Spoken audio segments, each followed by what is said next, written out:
War, Matthew. War never changes, or at least war games never seem to change, do they? And it's funny you say that, considering we're reviewing a game based on the World War that isn't a first-person shooter. It is 2014, and we are reviewing Valiant Hearts, The Great War, a puzzle adventure game developed by Ubisoft Montpellier.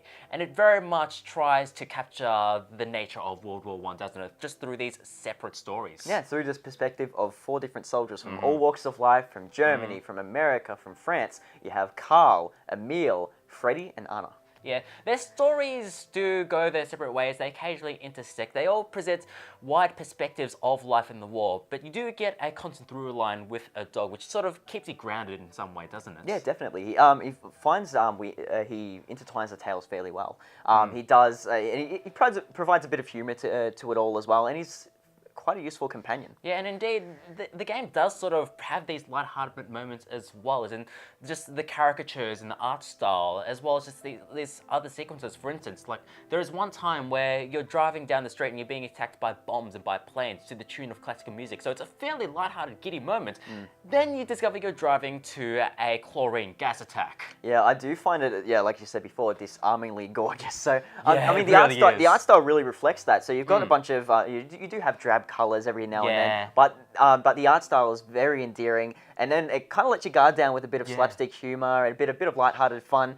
And then suddenly you run through a minefield, and mortars are ripping off the legs of soldiers. It just makes the realities of World War I, just makes the horrors of trench warfare just hit even harder, doesn't it? It's pulled off incredibly well, but unfortunately, the gameplay doesn't match the. It's kind of like exactly. it almost gets in the way of the story, because it is a puzzle game, so it is sort of adventure gamey in terms of interacting with the environment and just following semi-circuitous logic to try to reach the solution to the puzzle. As in, by all means, the puzzles aren't bad, and there are occasions where the gameplay is actually fun, but at the same time though, the puzzles, there is some pacing issues with them, and ultimately whenever I was going through a lot of them, I just wanted to get back to the heavy themes. Yeah, it's let's just say it's no Ace Attorney. I mean, it gets a bit arbitrary. Yeah. But as far as it goes, it's a fairly story-heavy game, so you want to just jump straight into And it's it. an educational game as Yes. well, because it represents a rather decent vertical slice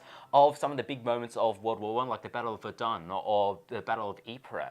And you also have these collectibles that you find throughout the game as well that actually teach you a fair bit about World War I. Like, I did not know that soldiers used urine-soaked rags to try and to avoid the pain of chlorine gas. Well, that sounds like my regular Saturday nights. But anyway, let's just go to a conclusion. I mean, I absolutely loved it. The puzzles felt a bit flat in some respects, but I reckon the game, this story was enough for me to carry on. Ultimately, any flaws in the gameplay are more than redeemed by the representation of World War I, just the themes that Valiant Heart hits.